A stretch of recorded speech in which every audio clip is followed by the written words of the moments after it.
in what can only be described as a circus masquerading as a motorsport event. Round 9 of the League Zero Formula unfolded amidst Portugal's rolling hills at the Algarve International Circuit.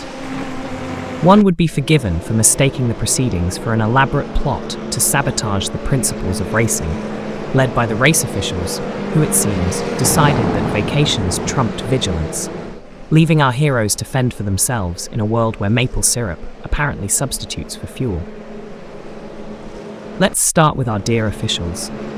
One could imagine them, margaritas in hand, chuckling as they infused the cars with Canada's finest export, save for Celine Dion. The result? A slapstick ballet of engines coughing and spluttering as if engaged in a grotesque chorus of discontent. Bravo officials, bravo. And hooray for the safety car deployments that turned into demolition derbies. Drivers saw the waving yellow flags not as a call to caution, but as an invitation to a bumper car extravaganza. If ever there was a masterclass in how not to conduct oneself during these periods, this was it.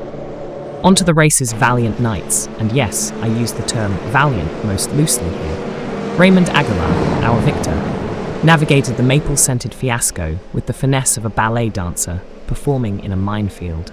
Aguilar managed to cross the finish line in P1, an achievement in a race where simply reaching the end felt akin to discovering El Dorado. Elliot Corti, finishing in P2, deserves a special mention, not for any acts of racing prowess, but for embodying the spirit of a salmon swimming upstream in a river made entirely of treacle. His movements on the track were both mystifying and, on occasion, gravity-defying, securing his position as a frontrunner in the league of mechanical masochism.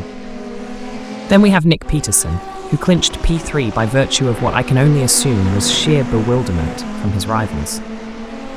Peterson's strategy seemed to pivot on high-octane confusion, leading to a podium finish that was as surprising to him as it was to us. Let's reserve a thought for Jaden Callaway, who, in a serendipitous turn, overtook Raymond Aguilar for P1 in lap 28, only to then embrace the age-old adage, if you can't stand the heat, get out of the kitchen. Callaway found himself in a pickle, or more accurately, maple syrup, running into trouble in Sector 3 like a tragic hero whose flaw was not knowing when to quit. As for the losers, or as I like to call them, the entertainers, we had a cavalcade of hopefuls whose ambition far outstripped their ability to stay on the track. The pit lanes became spaces of congregation for the bewildered and the bemused, as drivers like Delmas Leo II and Felipe F. Ramos visited with the frequency of a homing pigeon with separation anxiety. Special commendations must go to the artists formerly known as racers, who decided that during the aforementioned safety car shenanigans, rather than safety, chaos was the order of the day. These daredevils, in their quest for glory, found only infamy and likely a hefty repair bill. In essence, round 9 of the League Zero Formula was a comedy of errors, heroics, and the occasional display of actual racing talent, marred by a series of unfortunate decisions by both drivers and the absentee race officials. It was a reminder that in motorsport, as in life, the line between genius and madness is as thin as the margin between victory and spinning out into a barrier under yellow flags.